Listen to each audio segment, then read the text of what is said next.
The Endurance dropped out of faster-than-light travel and immediately began scanning the space ahead. Captain Laura Kim stood at the center of her bridge and watched the tactical display as it populated with information. The Vethrani transport was there just as the signal had indicated. But it was not alone. 2 escort vessels flanked it. Military ships with weapons that could tear the Endurance apart if given the chance. Lieutenant Reyes looked up from his console. "Captain, we are being hailed by the transport." Kim nodded. "Put it through." The view screen flickered and then showed a Vethrani face. Dark scales and golden markings. "Commander Zithus." He looked at Kim with an expression that mixed contempt with something else. Something that might have been worry. "Human vessel," Zithus said. "You have entered contested space without authorization. This is an act of aggression. Withdraw immediately or face the consequences." Kim clasped her hands behind her back and kept her voice steady. "Commander Zithus," she said. "I am Captain Lara Kim of the Earth vessel Endurance. You are carrying a human citizen named Maya Torres. I am here to secure her release." Zithus made a dismissive gesture with one clawed hand. "One prisoner," he said. "You risk your ship and crew for one prisoner. This is foolish, even by human standards." "Every human matters," Kim said. "Return our citizen, and we will withdraw." Zethus leaned forward. His eyes were hard. "You are one ship, Captain. I have 3. You cannot hope to win this engagement. Be reasonable." Kim smiled slightly. "I am being reasonable," she said. "I am giving you a chance to resolve this peacefully. That is more than many in my position would offer." Zethus stared at her. The silence stretched between them. Then he spoke again. "What if I told you that the human will be treated well? What if I offered to release her eventually in exchange for certain territorial considerations?" "No," Kim said. "No negotiations? No conditions." Kim's voice was firm. "You have taken one of ours. We want her back. That is the only acceptable outcome." Zethus shook his head slowly. "You humans are insane," he said. "You would die for this one woman?" "If necessary," Kim replied. The communication ended. Zithus disappeared from the view screen and the stars returned. Kim turned to her crew. They were watching her with expressions that ranged from worried to determined. She had served with most of them for years. She trusted them with her life. Now she was asking them to trust her with theirs. "Battle stations," she said quietly. The Endurance came alive around her. Officers moved to their positions. Weapons powered up. Shields activated. The ship was small compared to the Vethrani vessels, but it was fast and tough, and crewed by people who knew what they were. "Fighting for Dot?" Then Rhea spoke again. "Captain, new. Contacts on sensors." Kim turned to look at the tactical display. More ships were appearing. 2 at first. Then 3 more. Human ships. They dropped out of faster-than-light travel and took up positions around the Endurance. The coded message Kim had sent before had reached them and they had come. "I count 7 human vessels now," Reyes said. His voice was lighter than before. Almost happy. "The Vethrani escorts are repositioning." Kim watched the display and allowed herself a small moment of satisfaction. The odds had changed. 3 Vethrani ships against 8 human ships. Not such easy math for Commander Zithus anymore. The view screen flickered again. Zithus appeared. His expression had changed completely. The contempt was gone. Only the worry remained. "You would bring a fleet for one woman," he said. "It was not a question. She is one of ours," Kim said. "We would bring more if we had to." Zethus was silent for a long time. Kim could see him calculating, weighing his options, trying to understand a species that would mobilize warships for a single cargo pilot. It did not make sense to him.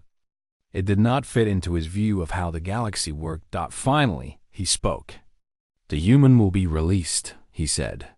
The words sounded like they heard him to say. She will be transported to your vessel immediately. Take her and leave our space. Agreed, Kim said. The communication ended again. Kim turned to Sergeant Cole Bennett, who was standing by the door to the bridge. Take a shuttle and bring our citizen home, she said. Bennett nodded and left at a run. Maya was sitting in her cell when the guards came. There were more of them this time. 6 instead of the usual 2. They opened her door and stepped back quickly like they expected her to attack. Come with us, one of them said. Maya stood and walked toward them. They kept their distance as they led her through the corridors. She noticed that they did not touch her. They were afraid to touch her. The stories they had heard about humans had made them see her as something dangerous, something that might bite. They brought her to a docking bay where a small shuttle was waiting. The shuttle had earth markings on its hull. Maya felt tears prick at her eyes when she saw it. She blinked them away and kept walking. Lieutenant Novan was waiting by the shuttle. He looked at her with an expression she could not read. You were right, he said. They came for you. Maya nodded. I told you they would. Novan glanced at the shuttle and then back at her. I have studied humans for many years, he said. I thought I understood you, but I do not think I will ever truly understand this. She paused. The loyalty you have for each other. The lengths you will go to protect your own. It is remarkable. It is just who we are, Maya said. She walked past him and stepped onto the shuttle. A human soldier was waiting inside. Sergeant Cole Bennett. He looked at her and smiled. Welcome back, he said. Let us get you home. The shuttle lifted off and flew through the docking bay doors into open space. Maya looked out the window and saw the Vethrani transport falling away behind them. She saw the human ships waiting in formation. 8 vessels that had come to this dangerous place for her. The shuttle docked with the Endurance. Maya stepped aboard and was immediately surrounded by crew members who wanted to shake her hand and welcome her home. Captain Kim was there too. She pushed through the crowd and stood in front of Maya. Are you all right? Kim asked. Maya nodded. I am now, she said. Kim put a hand on her shoulder. You never have to doubt, she said. We will always come for you. Maya thought about her cell on the transport. She thought about Lieutenant Novan and his endless questions about human history. She thought about Commander Zithus and the fear she had seen in his eyes when he realized what he was dealing with. They did not understand, Maya said quietly. They could not understand why you would come for me. Kim smiled. No, she said. They never do. The Endurance and its escort ships turned away from Vethrani space. They flew back toward human territory. Back toward home. Maya stood at a window and watched the stars pass by. She was just a cargo pilot. Nobody special. Nobody important. But her people had moved fleets for her. They had risked war for her. Because that was what Earthborn meant. It meant you were never alone. It meant someone would always come. Maya touched the place on her arm where the beacon was embedded. Such a small thing. Such a powerful promise. She was going home. The cell smelled like rust and something chemical that Maya Torres could not name. She sat with her back against the cold metal wall and watched the other prisoners through half-closed eyes. There were 12 of them packed into a space meant for 6. Most belonged to species she had seen before at the trade station. Blue-skinned Kelari with their 4 arms folded tight against their chests. A pair of Morvani traders who kept whispering to each other in clicks and hums. One tall creature with gray skin and too many eyes who had not moved since they were all thrown in here together. Maya kept quiet.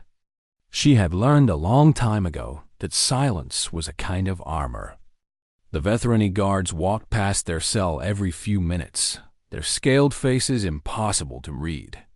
They carried weapons that hummed with energy, and they looked at the prisoners the way someone might look at cargo. Not with hate, just with complete indifference. 3 days had passed since the raid on the station. Maya had been eating breakfast in a small cafe near the docking bays when the alarms started screaming. She remembered running. She remembered the smoke and the sounds of energy weapons firing. She remembered hands grabbing her and dragging her onto a transport ship before everything went dark. Now she was here. Wherever here was, one of the Kalari prisoners moved closer to her. His name was Torres, and he had tried to talk to her several times already. Maya did not mind him. He seemed kind in a nervous sort of way. "You are human," Torres said quietly. His voice was soft, and his four hands kept twisting together like he could not make them stay still. "I have never met a human before." Maya looked at him. "There are not many of us out here," she said. Torres nodded quickly. Yes, I know this. Your kind stays close to your home systems mostly. What were you doing at the station?" "Working," Maya said. "I fly cargo ships. Small ones. Independent routes." Torvash made a sound that might have been a laugh or might have been a sob. "Bad luck," he said. "Very bad luck to be caught by the Vethrani." Maya did not answer. She already knew about the Vethrani. Everyone who worked in the outer systems knew about them. They were conquerors. They had been fighting the Galactic Assembly for decades, and they showed no signs of stopping. The species they defeated were enslaved or worse. Their empire stretched across 40 systems, and it was still growing. The gray creature with many eyes finally spoke. Its voice was like stones grinding together. "They will sell us," it said, "or work us until we die." This is what the Vethrani do. One of the Morvani traders started crying. The sound was high and thin like wind through a crack in a window. Her companion held her close and glared at the gray creature. "You did not need to say that."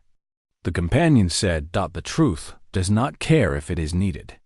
The gray creature replied. Maya watched all of this without speaking. She had been counting the guard rotations since she woke up on this ship. Every 8 minutes, one guard walked past. Every 32 minutes, 2 guards walked past together. The ship hummed beneath her in a rhythm she was starting to recognize. They were traveling fast, probably toward Vethrani space. She thought about her ship. The Quiet Morning was a small cargo hauler that she had spent 4 years paying off. It was probably still sitting in the docking bay at the station, assuming the Vethrani had not destroyed it. She thought about her apartment on the colony world where she had grown up. She thought about her mother who still lived there, and who would be wondering why Maya had not called this week. None of that thinking would help her. So she stopped and focused on what was in front of her instead. The cell had one door with an electronic lock. The walls were solid metal with no weak points that she could see. There was a small vent in the ceiling, but it was too narrow for anyone to fit through. The guards carried 2 weapons each, one on the hip and one across the back. They wore armor that covered their chests, but left their arms and legs exposed. Maya stored all of this information away. She did not know if it would ever be useful, but she gathered it anyway. This was something humans did. They planned. They prepared. Even when there was no hope of escape, they looked for ways out because giving up was not built into their nature. Torvash was watching her. "You're very calm," he said. "How are you so calm?" Maya shrugged. "Being scared will not change anything," she said. The Kalari stared at her like she had something impossible. "Among my people we have stories about humans," he said slowly. "Old stories from before we joined the assembly. They say humans are different from other species. They say you come from a world that tried to kill you every day and you survived anyway. Every world tries to kill the things living on it." Maya said, "That is just nature." Torvash shook his head. "Not like your world," he said. "Your world has predators everywhere. Diseases that change and adapt. Weather that destroys cities. Earthquakes and floods and fires. And yet your kind did not just survive. You conquered it all. You became the most dangerous thing on your own planet. Maya did not know what to say to that. She had heard other species talk about Earth this way before. They called it a death world. They acted like humans were monsters or miracles or both. But to Maya, it was just home. It was the place where she had learned to ride a bicycle and where she had kissed her first girlfriend behind the gymnasium at school. It was the place where her mother made soup when Maya was sick and where her father had taught her to fix engines before he died. It was just home. The guards came again. 2 of them this time, which meant 32 minutes had passed.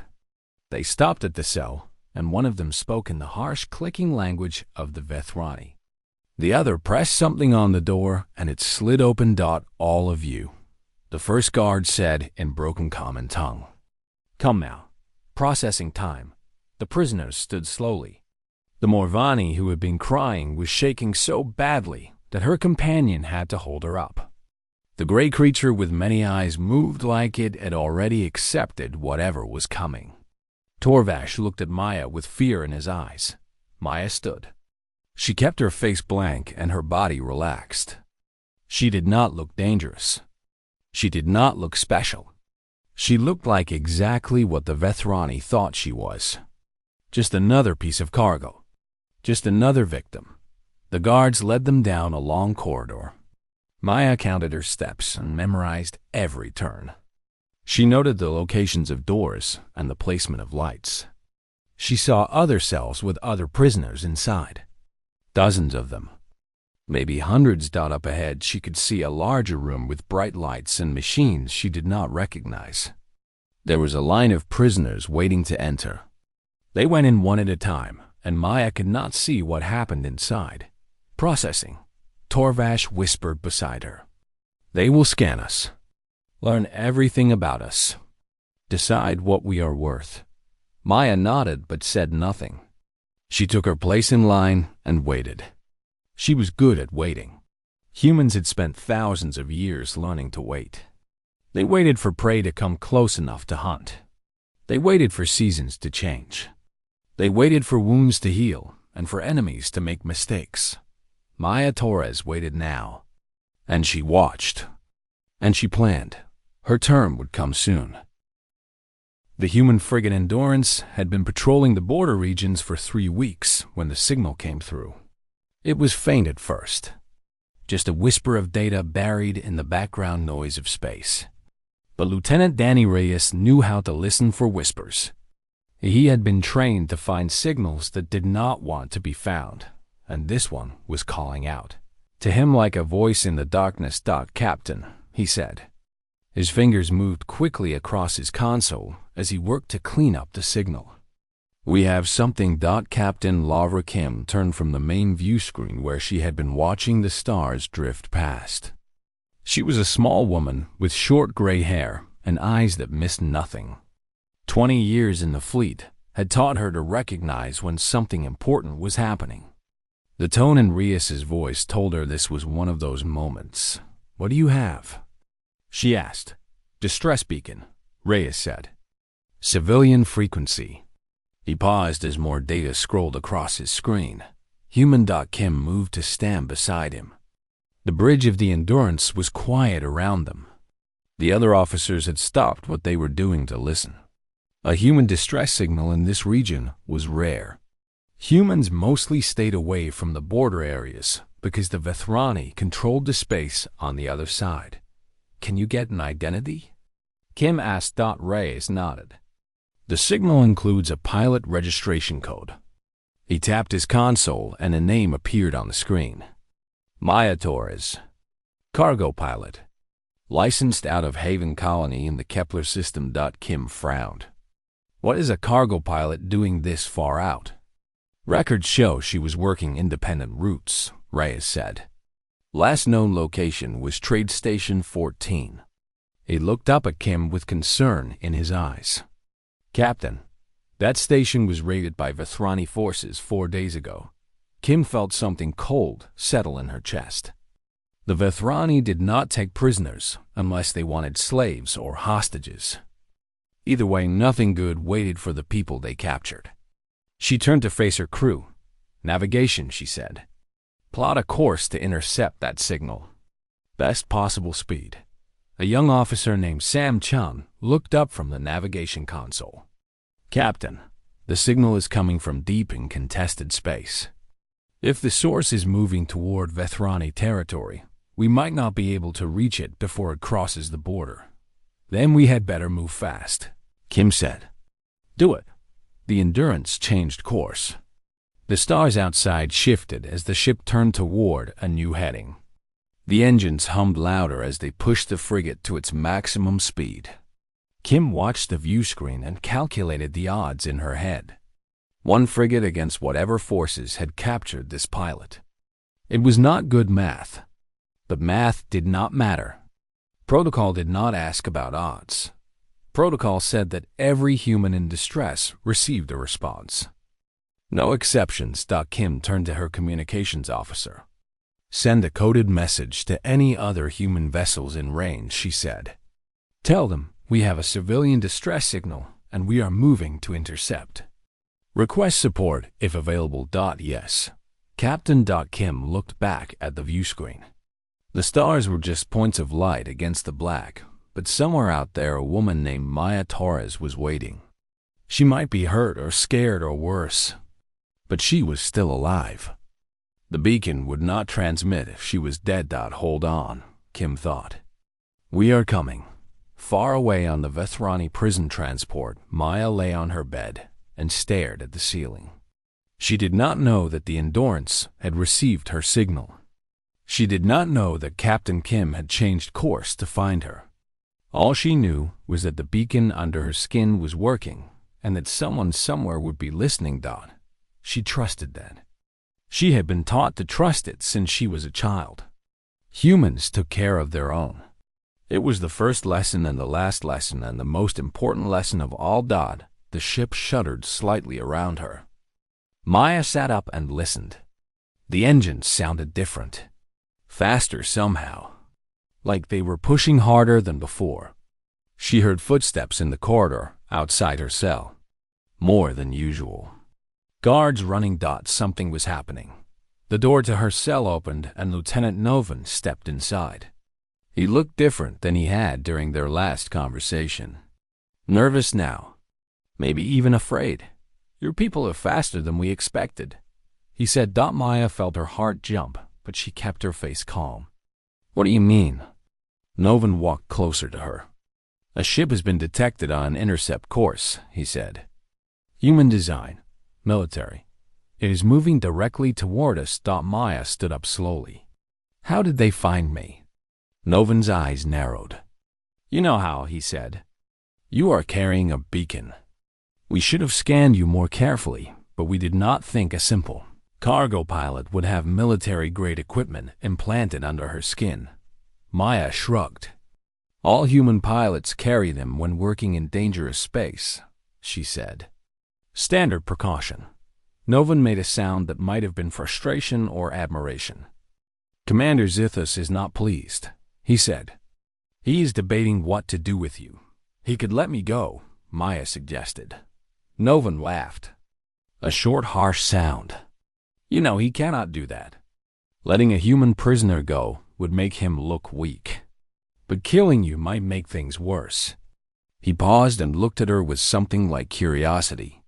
"Your people really do come for their own. I told you they would." Novan shook his head. "One ship," he said, "against our transport and its escort vessels. They are outnumbered and outgunned. What do they hope to achieve?" Maya smiled. "They hope to bring me home," she said. Novan stared at her for a long moment. Then he turned and left the cell without another word. The door locked behind him. Maya stood in the center of the small space and breathed slowly. One ship. That was what Novan had said. One ship had come for her, but Maya knew her people. If one ship had found her signal, then others would follow. Humans did not do anything alone. They worked together. They fought together. They survived together. It was the secret that other species never seemed to understand. Humans were not dangerous because they were strong or smart or fierce. They were dangerous because they never stopped. They never gave up. And they never left anyone behind. Maya walked to the small window in her door and looked out at the corridor. Guards were moving quickly past. Their faces were tight with tension. They were afraid. Not of the one ship coming for her, but of what that ship represented. A whole species that valued its members so much it would risk war to save one life. Come on, Maya whispered to herself. I am waiting. Somewhere in the darkness between stars, the Endurance was getting closer. And Captain Kim was preparing to do whatever was necessary to bring Maya Torres home. The isolated cell was smaller than the one Maya had shared with the other prisoners. It had a narrow bed bolted to the wall and a sink and nothing else. The door was thicker than the doors she had seen elsewhere on the ship, and there was a small window in it made of something that looked like glass but was probably much stronger. A camera in the corner watched her constantly. The red light beside it never blinked, which meant it was always recording. Maya sat on the bed and waited. They brought her food after several hours. A veteran guard opened a small slot in the door and pushed a tray through without looking at her. The food was some kind of paste in 3 different colors. Maya ate all of it because she needed to keep her strength up and because refusing would serve no purpose the more hours passed. Maya slept when she was tired and exercised when she was not. She did simple movements in the small space, stretches and squats and push-ups against the wall. The camera watched her the whole time. She wondered what the veterani thought when they saw her exercising. Were they impressed or confused or frightened? It was hard to tell with their faces. On what Maya guessed was the second day in isolation, a new veterani came to see her. He was different from the guards and different from Commander Zithas. His scales were a lighter color, and he wore no armor. Just simple dark clothing with no markings. When he entered the cell, he did so alone, which either meant he was very brave or very foolish. Maya Torres, he said. His common tongue was excellent. Better than anyone else she had heard on this ship. My name is Lieutenant Novan. I am an intelligence officer assigned to question you. Maya stayed on the bed. She did not stand or move toward him. Question me about what? She asked. Novan pulled a small device from his pocket and pressed something on it. A chair materialized from the floor of the cell. Some kind of built-in furniture that could be raised or lowered as needed. He sat down and crossed his legs and looked at her like a scientist examining a specimen. I have studied your species for many years, Novan said. It is my specialty, human history and culture and psychology. I find your kind fascinating. Maya said nothing. Novan smiled. At least Maya thought it was a smile. It was hard to tell with veterani faces. Most species are eager to talk when they are captured, he said. They plead or threaten or try to bargain. You have done none of these things. Why is that? Would any of those things help me? Maya asked. No, Novan admitted. They would not. Then there is your answer. Novan leaned forward slightly. Tell me about Earth, he said. I have read reports and watched recordings, but I want to hear it from someone who lived there. Maya considered this for a moment. What do you want to know? Everything. Novan's eyes were bright with interest. Is it true that your oceans are filled with predators? That there are creatures in your waters that can swallow a transport ship whole? We have large sea creatures, Maya said. Whales, but they mostly eat small things. Tiny creatures called plankton. Novan waved his hand dismissively. I'm not talking about whales. I am talking about the predators. The sharks and the squids and the things that live in the deep places where light never reaches. Maya shrugged. The ocean can be dangerous, she said. But so can everything else on Earth. We learn to live with it. Novan stared at her. You say that so simply, he said. We learn to live with it. As if coexisting with a world full of apex predators is a normal thing. As if growing up surrounded by creatures that want to kill you is unremarkable. It is normal for us, Maya said. What else would it be? Novin leaned back in his chair. He was quiet for a moment, like he was trying to understand something that did not fit into his existing knowledge. Tell me about human wars, he said finally. Maya felt a small twist in her stomach. What about them? I have studied the records available to us. Novin's voice had changed. Softer now. Almost careful. Your species has been waging war against itself since before you developed writing. You have invented thousands of ways to kill each other. Blades and projectiles and explosives and poisons and diseases and weapons that split atoms and weapons that burn cities to ash from orbit. Yes, Maya said. Why? Novin asked. Why would any species do this to itself? Maya thought about the question. She had asked it herself many times. Every human probably had. We disagree about things, she said finally. About land and resources and ideas and beliefs. And sometimes we cannot solve those disagreements with words. Novin shook his head slowly. Other species have disagreements, he said. They do not annihilate each other over them. They do not build weapons capable of ending all life on their world. Maya looked at him. You built an empire by conquering and enslaving other species, she said.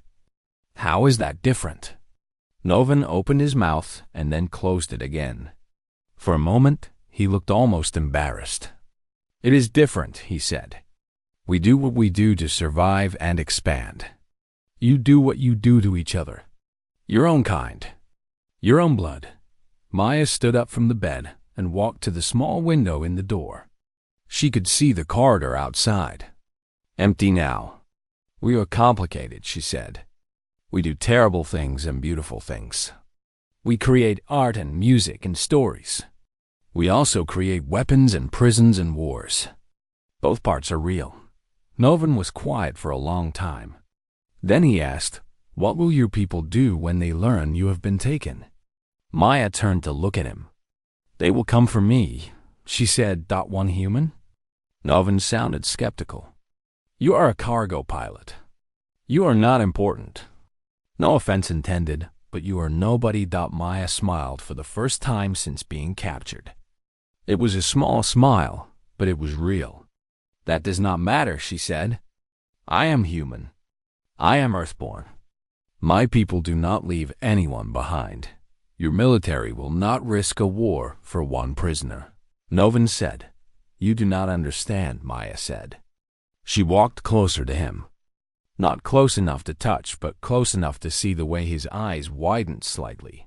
We do not abandon our own. Ever. It is not about military value or strategic importance. It is about who we are. She paused. Every human child grows up knowing that if they are lost, someone will come looking. If they are hurt, someone will come to help. If they are taken, someone will come to bring them home. Novin stood up quickly. The chair sank back into the floor. You speak with great confidence, he said. But confidence does not change reality. You are alone on a ship full of soldiers heading into Vethrani space.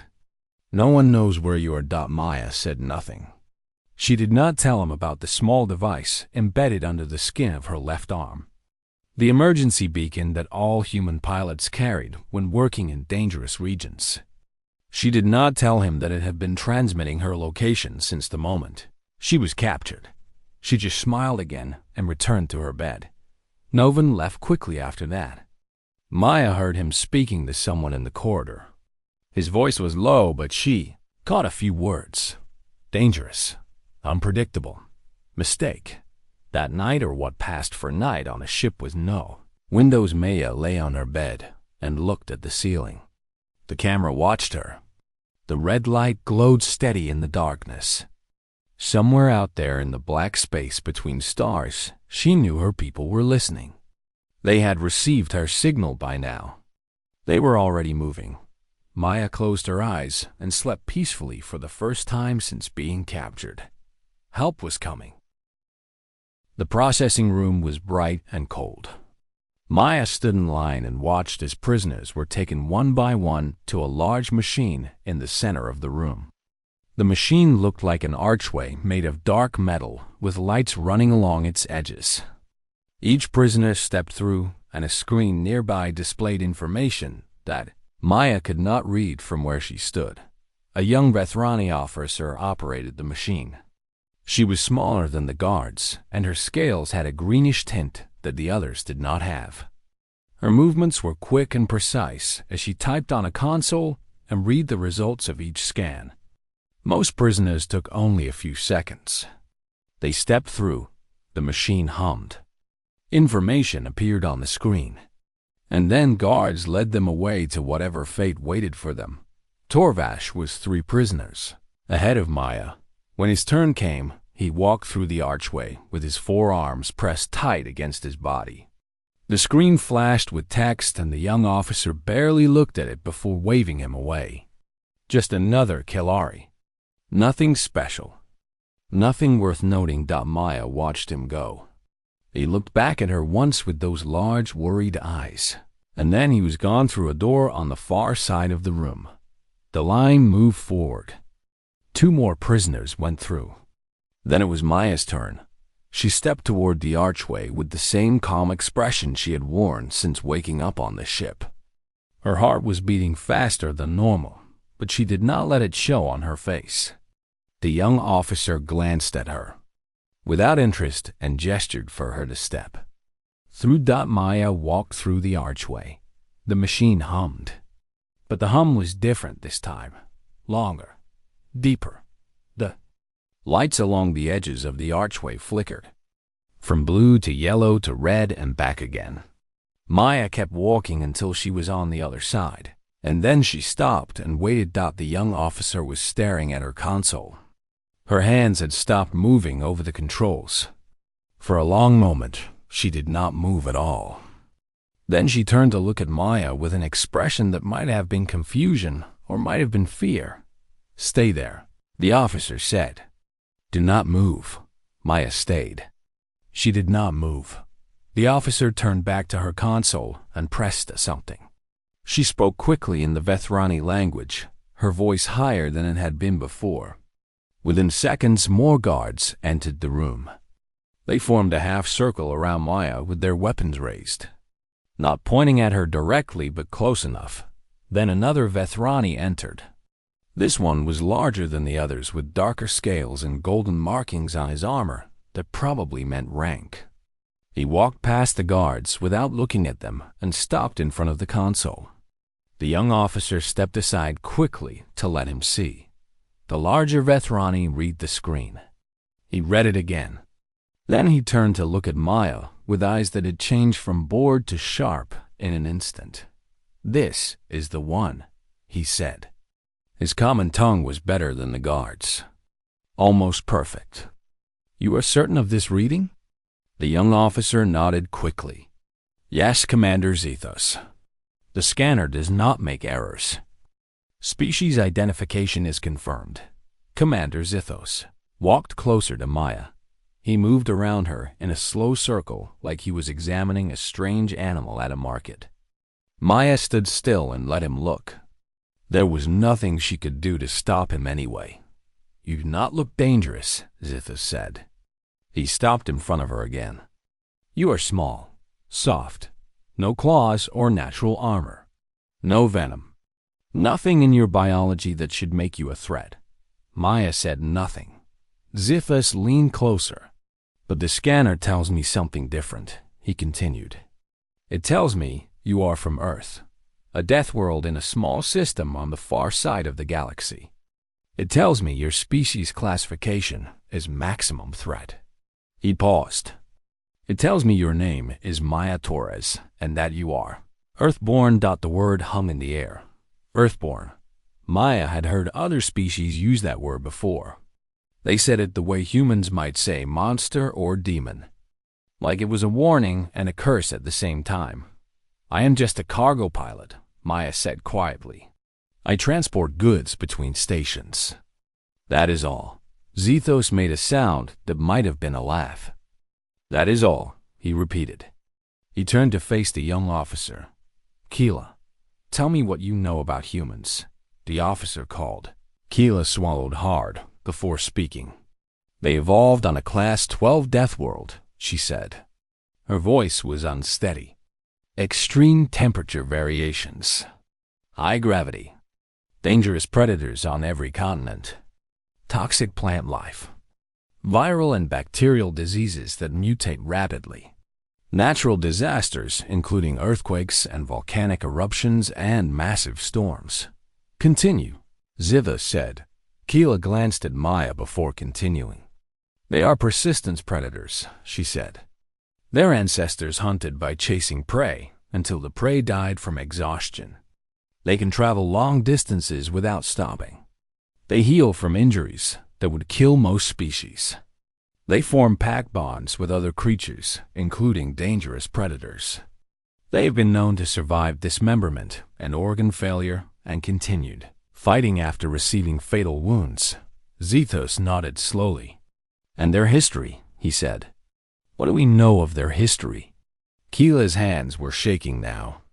"They conquered their world through constant warfare," she said. "They developed weapons capable of destroying their entire planet, and they used smaller versions of these weapons against each other. They survived plagues that killed hundreds of millions of their own kind. They built machines that could think and weapons that could crack open worlds, and ships that could cross the void between stars. And they did all of this while fighting each other." She paused, and her voice dropped lower. "Some of our intelligence reports suggest that they are more dangerous to each other than any outside threat has ever been." Zethos turned back to Maya. She had not moved during all of this. Her face had not changed. She stood there looking small and soft and harmless, and that was somehow more unsettling than if she had been screaming threats at them. "You say you are just a cargo pilot," Zithus said. "I am," Maya replied. "And yet your scanner profile carries a maximum threat classification. Every human does, regardless of occupation." He stepped closer until he was almost touching her. "Do you know why that is?" Maya looked up at him. Her eyes were calm and steady. "Because you have learned what happens when you underestimate us," she said. The room went very quiet. The guards shifted nervously. Keela took a step back from her console. Zithus stared at Maya for a long moment, and something in his expression changed. Not fear exactly, but something close to it. "Take her to isolated containment," he said finally. "Maximum security protocols. She does not go near the other prisoners." The guards moved forward to grab Maya's arms. She did not resist. She let them lead her out of the processing room and down another corridor. Behind her, she could hear Zita speaking to Keela in a low voice. "Send the message to Fleet Command," he said. "Tell them we have an Earthborn prisoner. And tell Admiral Vorath that we need guidance on how to proceed." Maya heard this and filed it away with everything else she had learned. Fleet Command. Admiral Vorath. Names and ranks and a chain of command that she might be able to use later. The guards took her deeper into the ship.